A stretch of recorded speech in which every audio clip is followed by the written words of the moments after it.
네, 오늘 본문을 중심으로 기본으로 돌아가기 이런 제목으로 말씀 전하겠습니다. 제가 설교를 준비하면서 한 책을 여러분께 보여드릴게요. 이미지를 한번 띄워주시기 바랍니다.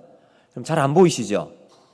저기 사진에 나와 있는 한 중년의 남성이 있는데 저분이 누구냐면 손흥민 선수의 아버지예요. 이름이 손웅정 감독님이신데 저분이 책 제목을 이렇게 썼습니다. 모든 것은 기본에서 시작한다. 그리고 그 위에 이렇게 써 있어요. 실력도 기술도 사람 됨됨이도 기본을 지키는 손웅정의 삶의 철학. 여러분 손흥민 선수 다 좋아하시죠? 저만 좋아하는 거 아니죠? 네, 손흥민 선수가 좀 보니까 어젯밤에 경기가 있었는데 3골을 넣었답니다. 한 경기에. 처음 듣는 소식이죠? 네, 3골을 넣었는데 헤트트릭이라고 이렇게 이야기합니다. 그런데 여기 책을 보면 이렇게 되어 있습니다. 흥민이의 개인기 7년이 걸렸습니다. 선수를 키우기 위해서 이 아버지가 손흥민 선수와 함께 훈련도 하고 막 어릴 때부터 혹독하게 훈련을 시켰습니다. 이 책에 보면 기본이라는 단어를 50번 이상 사용을 했는데 유럽에서 가장 치열하다고 하는 영국 프로 축구 구단에서 선수단의 주장을 이번에 올해 맡게 되었다고 합니다. 그 정도로 실력이면 실력이요, 리더십이면 리더십을 보여주고 있는 선수입니다. 근데 이런 성과와 결과는 다 기본기에서 나왔다라는 거죠.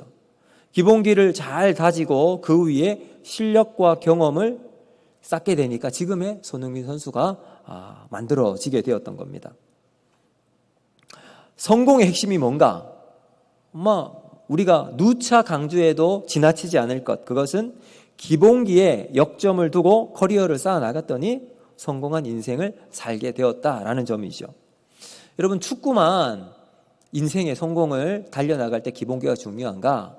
아니라고 생각합니다. 아마 우리의 삶 가운데도 기본을 잘 닦고 우리의 신앙도 기본을 확실하게 다지고 그 터 위에 우리가 하나님께서 주시는 은혜와 또 믿음의 길을 걸어 나가게 될 때 우리의 신앙은 일치월장하며 하나님이 기뻐하시는 믿음의 삶이 우리 속에 나타나게 될 줄로 믿습니다.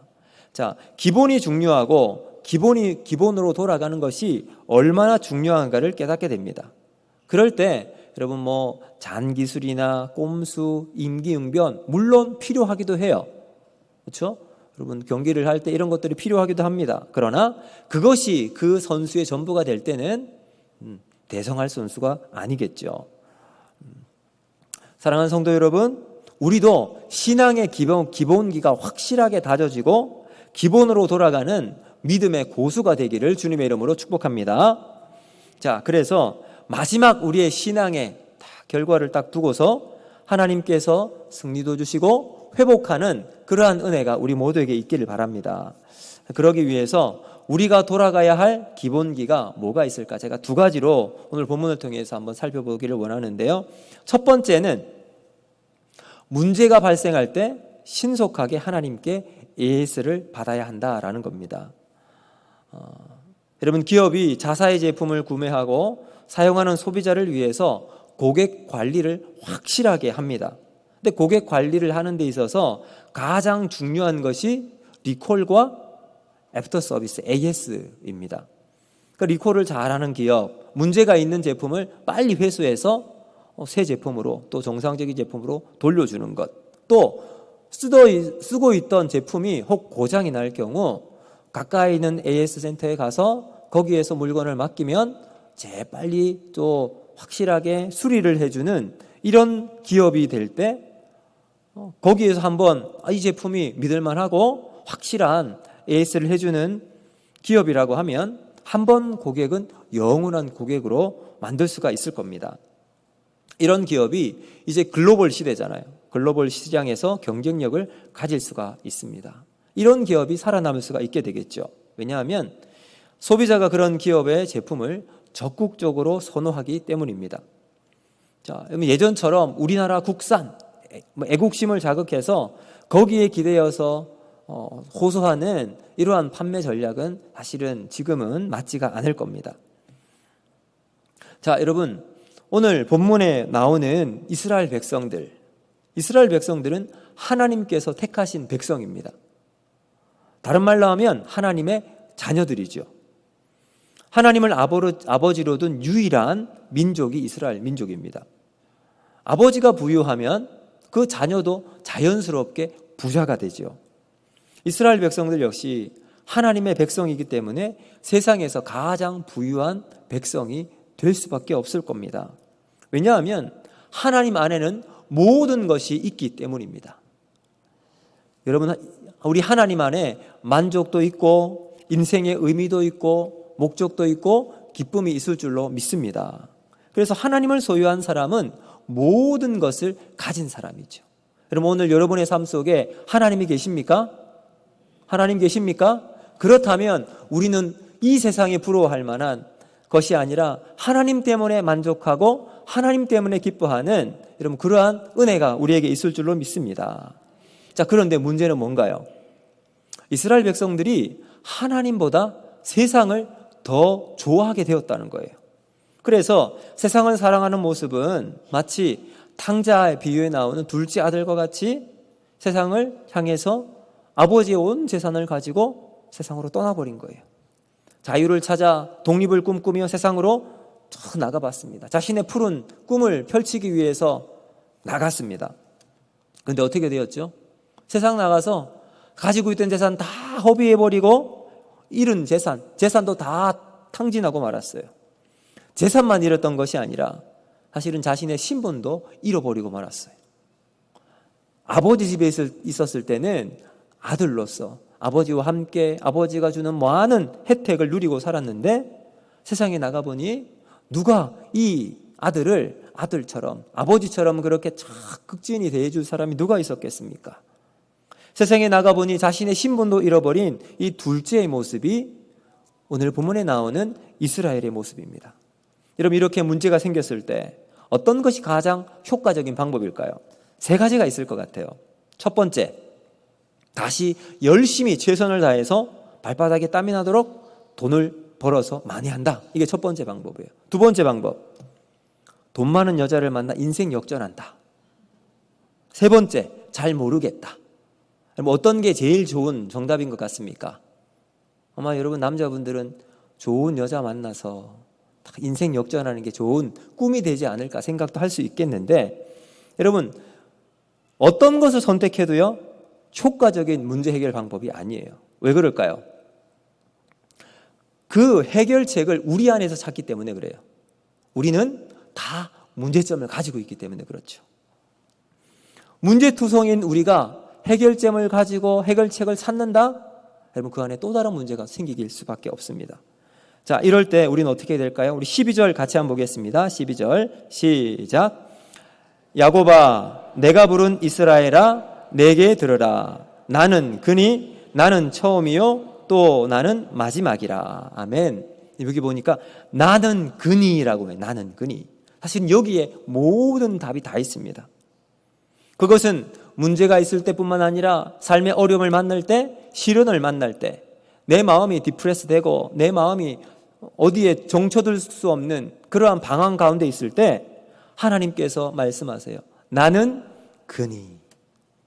우리 인생에 있어서 우리 하나님께서 나는 그니, 이 한마디가 우리에게 떨어지게 된다면 여러분 그 은혜로 말미암아 우리의 삶의 문제가 해결될 줄로 믿습니다. 여러분, 우리 하나님은 그분이 누구신지 알기를 원하시고 주목하기를 원하십니다. 문제를 해결하기 위해서 누구를 바라보고 있느냐? 하나님께서 오늘 우리들에게 질문하고 계세요. 누구에게 찾아가 그 문제를 해결하기 위하여 쫓아가고 있니? 해결하기 위하여 어디를 가고 있니? 하나님은 오늘 우리에게 하나님께 찾아오라고 말씀하고 계십니다. 나를 바라보라고 말씀하고 계십니다. 그러면 해결하고 공급해 주시겠다는 하나님의 약속이 오늘 본문 속에 나와 있습니다. 왜요? 우리 하나님은 모든 것을 공급하실 수 있는 분이실 뿐만 아니라 우리의 필요를 채워주실 능력의 하나님이시기 때문입니다. 여러분 13절을 보시면 우리 하나님은 창조주로 기록되어 있습니다. 온 우주를 다스리시는 하나님, 한 분이신 하나님께서 온 우주 가운데 다스리시고 우리의 삶을 인도해 주십니다. 그리고 우리를 창조하셨기 때문에 우리의 문제를 고쳐주시는 하나님이신 줄로 믿습니다. 한 번은 어떤 사람이 미국 포드사에서 나온 자동차를 몰고 사막 한가운데를 도로를 가고 있었습니다. 그런데 그 차가 고장이 나고 말았습니다. 이 사람이 진땀을 흘리고 차를 어찌어찌 고쳐보기 위해서 자신의 손을 대고 막 만지게 되었어요. 그래도 다행인 게 이 사람은 자동차에 대해서 상식선 이상으로 알고 있었던 자동차 엔지니어였습니다. 그래서 여기저기 한번 돌려도 보고 퉁퉁 쳐보기도 하고 이렇게 쭉 살펴보았어요. 그러나 도저히 문제점을 찾을 수가 없었습니다. 그러던 중에 어떤 한 차가 지나가더니 노신사가 멈춰있는 그 차를 바라보고 옆에 차를 대고 섰습니다. 그리고 내리더니 자초지종을 묻습니다. 그래서 이 사람이 자동차를 운전하던 중에 어디 문제가 생겨서 지금 고치지 못하고 여기 서 있다라고 이야기를 해 주었어요. 그리고 이 노신사께서 자기가 한번 고쳐보겠노라고 이야기를 하는 겁니다. 믿었지는 않았지만 자기가 할 수 없기에 맡겨보았습니다. 이 신사는 여기저기 자세히 보더니 망치로 퉁퉁 쳐보고 몇 번의 이 공구를 가지고 툭툭 거리고 만졌더니 그 사람에게 시동을 한번 켜보라고 그랬더니 켜지게 되었던 거죠. 반신반의하며 자동차에 시동을 걸었는데 시동이 걸린 것을 보고 깜짝 놀랍니다. 눈이 둥그레져서 이전과는 다른 태도로 존경의 마음을 담아 아니 어떻게 그렇게 쉽게 고치셨습니까? 라고 묻었더니 그 신사분이 이렇게 대답합니다. 나는 이 포드 자동차를 설계하고 만든 포드입니다. 그럼 포드 자동차를 설계한 이 사람이 자동차에 대해서 모르는 게 뭐가 있겠습니까? 이와 같이 여러분 우리의 인생에 있어서 문제가 생겼을 때 우리를 지으시고 만드신 하나님께 나아가면 하나님 앞에 우리의 문제가 다 해결되는 은혜가 있게 될 줄로 믿습니다. 사랑하는 성도 여러분, 우리의 인생도 마치 우리의 인생의 자동차를 타고 가는 것과 비슷할 겁니다. 신나게 고속도로를 막 달리고 있는데 어느 순간 본네트 안에서 연기가 풀풀 나고 있어요. 여러분 그 인생의 자동차가 고장이 났을 때 내가 고친다고 해결이 될 수 있을까요? 어림도 없을 겁니다. 그때 우리의 인생을 만드시고 주관하시고 인도하시는 하나님께 가지고 나아가면 이 모든 문제가 하나님의 손에서 아름답게 해결되어지는 은혜가 있게 될 줄로 믿습니다. 여러분 가전제품이 고장나면 AS센터에 바로 가져갈 때 빨리 해결이 되는 것처럼 오늘 우리 속에도 인생의 문제를 만나고 또 시련을 만날 때 누구에게 달려가야 할까요? 하나님께 달려가서 그래서 하나님께서 우리의 문제를 해결해 줘서 이것이 우리의 믿음이 되고 더욱더 확실하게 주님과 함께 우리의 인생의 걸음을 걸어나가는 저와 여러분이 되기를 주님의 이름으로 축복합니다. 두 번째, 오늘 말씀을 통해서 우리가 알 수 있는 것은 뭐냐면 바로 말씀을 적용하는 삶이 있어야 한다라는 겁니다. 자, 우리 17절 말씀입니다. 같이 한번 읽어보겠습니다. 17절 시작. 너희의 구속자시요 이스라엘의 거룩하신 이이신 여호와께서 이르시되 나는 내가 유익하도록 가르치고 너를 마땅히 행할 길로 인도하는 내 하나님 여호와라. 아멘. 여러분 하나님의 말씀은 우리에게 유익이 됩니다. 믿으십니까? 여러분 바른 길이 어디인지 우리의 인생이 방황하지 않도록 어느 길로 인도해야 되는지 안내해 주시는 내비게이션과 같습니다. 그런데 이스라엘은 어떻게 했을까요? 하나님의 말씀을 따르지 않습니다. 내비게이션에서 알려주는 그 음성대로 가지 않고 자기가 맞다고 하는 길을 따라가고 있었던 거죠. 이 말씀을 역으로 이해하면 어떻게 할까요? 만약 하나님의 백성 이스라엘이 하나님 말씀을 듣고 따르고 순종했다면 어떤 결과가 일어났을까요? 18절과 19절을 쉬운 성경을 보면 이렇게 번역해 놓았습니다. 제가 한번 읽어드리겠습니다. 너희가 내 명령에 복종했으면 평화가 강같이 흘렀을 것이며 좋은 일이 파도처럼 몰려왔을 것이다. 너희 자손이 해변의 모래처럼 늘어났을 것이다. 그 이름이 내 앞에서 끊기지도 않고 영원히 멸망하지도 않았을 것이다. 아멘. 여러분 여기 나와 있죠.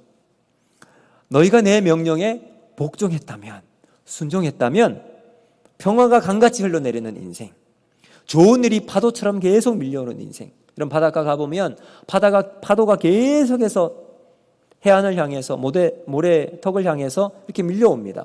그와 같이 좋은 일이 우리 인생 가운데 하나씩 하나씩 밀려오는 것, 얼마나 행복하겠습니까?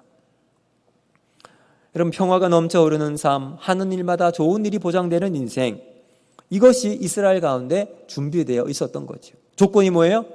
하나님 말씀에 순종하고 복종하면. 여러분 그래서 듣는 것이 중요합니다. 듣고 하나님 말씀에 순종하는 삶. 여러분 그러면 그 이후에 우리의 인생은 하나님께서 아름답고 선한 길로 인도해 주시는 거죠. 이것이 영적인 삶뿐만 아니라 물질적인 또 우리의 육체적인 건강도 하나님께서 축복으로 인도해 주시는 거예요. 그래서 하나님 말씀에 순종할 때 우리는 존귀한 인생이 되는 것입니다. 여러분 시편 말씀에 따르는 것처럼 시냇가에 심겨진 나무는 그 잎사귀가 마르지 않고 잘 자란다고 이야기하잖아요. 열매를 맺고 부족함이 없는 인생이 되어지는 것과 같습니다. 여호수아 1장 8절 말씀 이렇게 말씀합니다. 우리 같이 한번 읽어볼까요? 시작. 이 율법책을 내 입에서 떠나지 말게 하며 주야로 그것을 묵상하여 그 안에 기록된 대로 다 지켜 행하라. 그리하면 내 길이 평탄하게 될 것이며 내가 형통하리라. 아멘. 자, 여러분 16절 우리 다시 한번 읽어볼게요. 16절 말씀 시작.